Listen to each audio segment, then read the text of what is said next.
प्रिय मित्रों, सादर नमस्कार। आज का वीडियो का विषय है योग। Yoga for better living.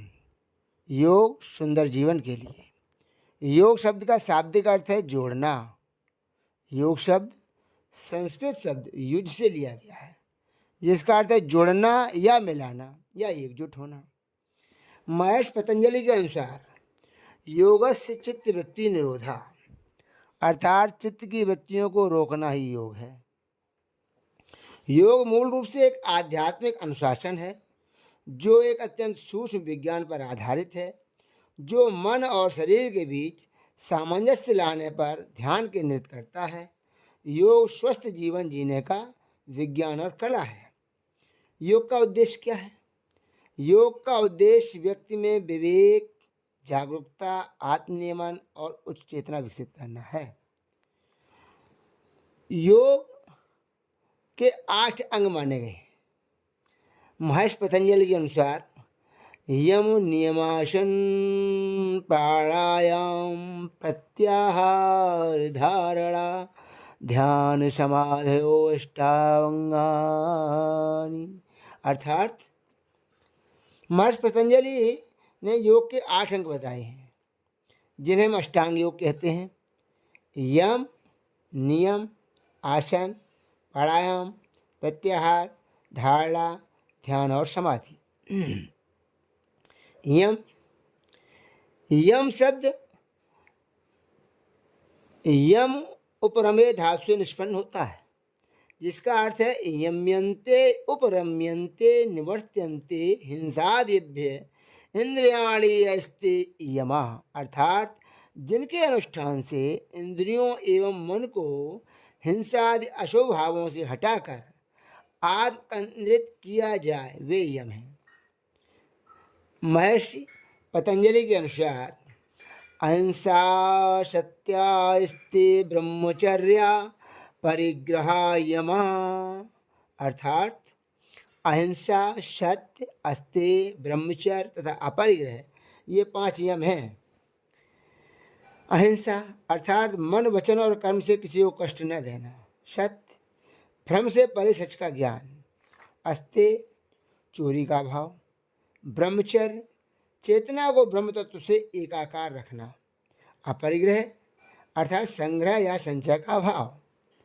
यम शब्द से ही बना है संयम, अर्थात मर्यादित आचरण व्यवहार।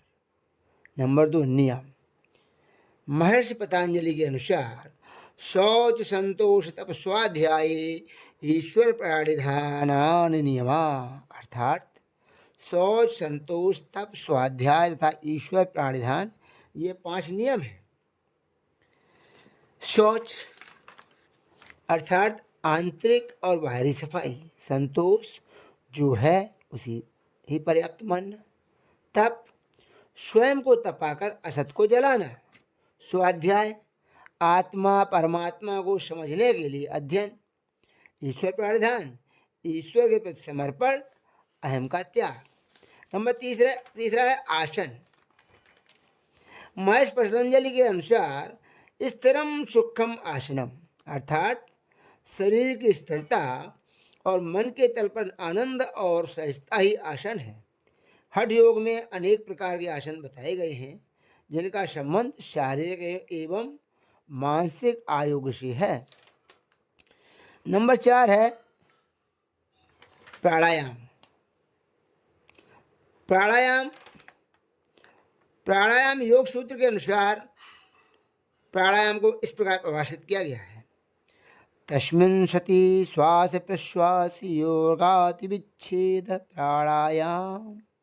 अर्थात आसन के स्थिर हो जाने पर श्वास लेने व छोड़ने की स्वाभाविक गति का विच्छिन्न होना प्राणायाम है। प्राण प्लस आयाम बराबर प्राणायाम, अर्थात प्राणायाम 2 शब्दों से मिलकर बना है, प्राण और आयाम। संस्कृत में प्राण शब्द की व्युत्पत्ति प्राउपसर्ग पूर्वक अन धातु से मानी गई है। अन धातु अर्थात जीवनी शक्ति, चेतनावाचक है। प्राण शब्द का अर्थ है जीवन तत्व तथा आयाम शब्द का अर्थ है विस्तार। इस प्रकार प्राणायाम शब्द का अर्थ हुआ जीवन तत्व का विस्तार। नंबर 5 है प्रत्याहार। प्रत्याहार योग सूत्र के अनुसार प्रत्याहार को इस प्रकार परिभाषित किया गया है। तस्मिन् सति श्वास प्रश्वास योगाति विच्छेद प्राणायाम। ये प्राणायाम से ही जुड़ा हुआ है। वास्तव में प्राणायाम और प्रत्याहार एक दूसरे से काफ़ी निकट है। अब प्रत्याहार के विषय को ही प्राणायाम से जोड़ते हुए बोलेंगे। स्वाविश्वास प्रयोगे चित्त स्वरूपानुसार इवेन्द्रियाणाम प्रत्याहार, अर्थात इंद्रियों का अपने अपने विषय रूप रसादि का सन्निकर्ष न होने पर चित्त वृत्ति के अनुरूप ही इंद्रियां हो जाती हैं। विषयों से विमुख होकर मन तथा इंद्रियों को अंतर्मुखी करना ही प्रत्याहार है।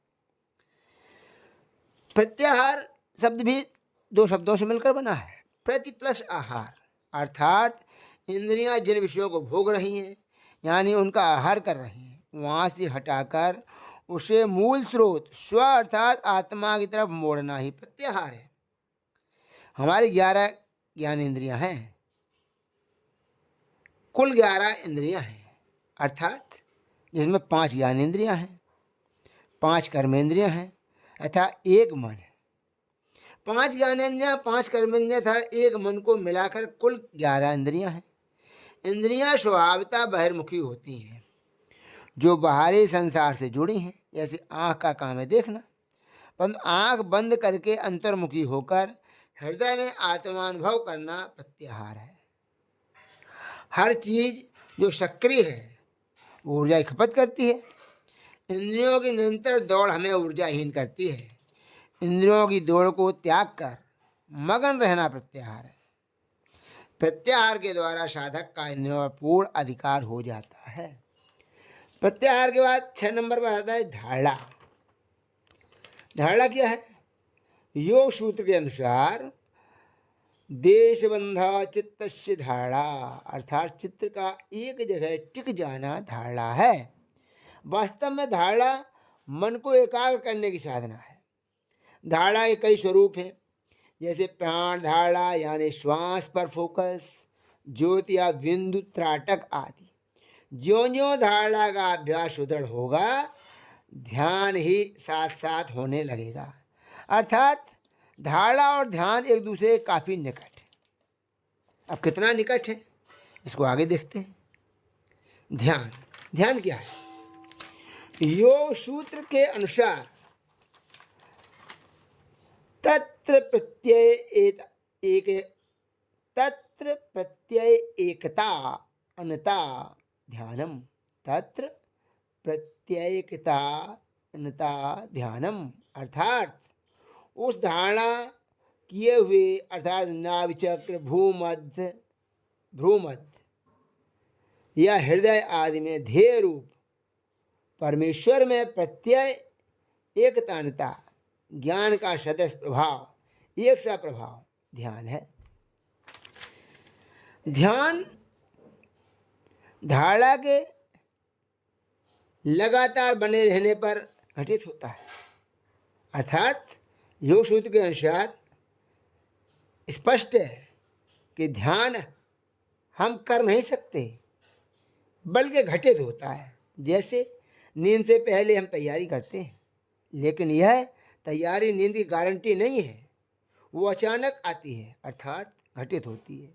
ठीक इसी प्रकार ध्यान के नाम पर जो भी विधि या प्रक्रिया हम अपनाते हैं वो महज हमें धारणा यानी एकाग्रता की ओर ले जा सकती है, मगर ध्यान एकदम से घटित होता है। वास्तव में ध्यान की अवस्था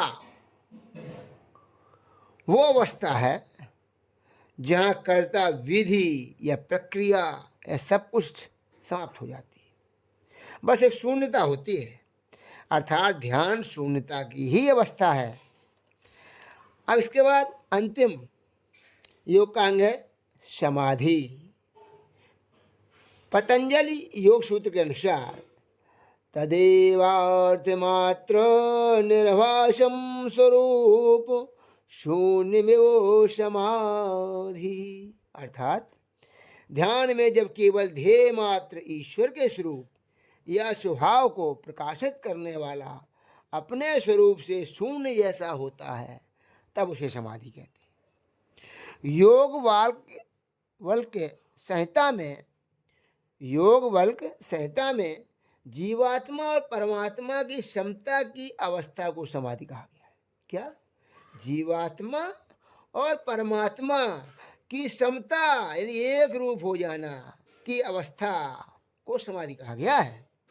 महर्षि पतंजलि के अनुसार जब योगी स्वयं के वास्तविक स्वरूप सतचित आनंद स्वरूप में लीन हो जाता है तब साधक की वह अवस्था ही समाधि कहलाती है। समाधि पूर्ण योगस्थ स्थिति का प्रकटीकरण है। गौतम बुद्ध ने इसे ही निर्वाण कहा है तथा महावीर स्वामी ने इसे ही कैवल्य कहा है। कबीर इस अवस्था को व्यक्त करते हुए कहते हैं, जब जब डोलूं तब तब परिक्रमा और जो जो करूं सो सो पूजा। अष्टांग योग के पहले 5 अंगों यम, नियम, आसन, प्राणायाम, प्रत्याहार को बहिरंग कहा गया है, जबकि बाकी 3 अंगों धारणा, ध्यान और समाधि को अंतरंग कहा जाता है। बहिरंग साधना को पूरी तरह से करने के बाद ही साधक को अंतरंग साधना का अधिकार मिलता है। अष्टांग योग का उद्देश्य सही काम करने, ध्यान पूर्वक काम करने, अनुशासन रखने और व्यायाम करने से व्यक्ति की आंतरिक ऊर्जा को बाहरी दुनिया की ऊर्जा से जोड़ना। यानी आंतरिक ऊर्जा और बाहरी ऊर्जा का जो मिश्रण है वो अष्टांग योग से प्राप्त होता है। अब इस अष्टांग योग का वर्णन करने के अंत में हम आपको अष्टांग योग के बारे में कुछ खास बातें ही बताते हैं। नंबर 1, अष्टांग योग धर्म, अध्यात्म, मानवता और विज्ञान की हर कसौटी पर खरा उतरता है। अष्टांग योग में जीवन के सामान्य व्यवहार से लेकर ध्यान एवं समाधि सहित अध्यात्म की उच्चतम अवस्थाओं तक का अनुपम समावेश है। नंबर 2, अष्टांग योग का पालन करने से व्यक्ति का मन और मस्तिष्क नियंत्रित होता है। नंबर 3, महर्षि पतंजलि प्रतिपादित अष्टांग योग का पथ जीवन जीने की संपूर्ण पद्धति है। आपको हमारी प्रस्तुति अच्छी लगी हो तो वीडियो पर शेयर एवं कमेंट करते हुए सब्सक्राइब अवश्य करें। धन्यवाद।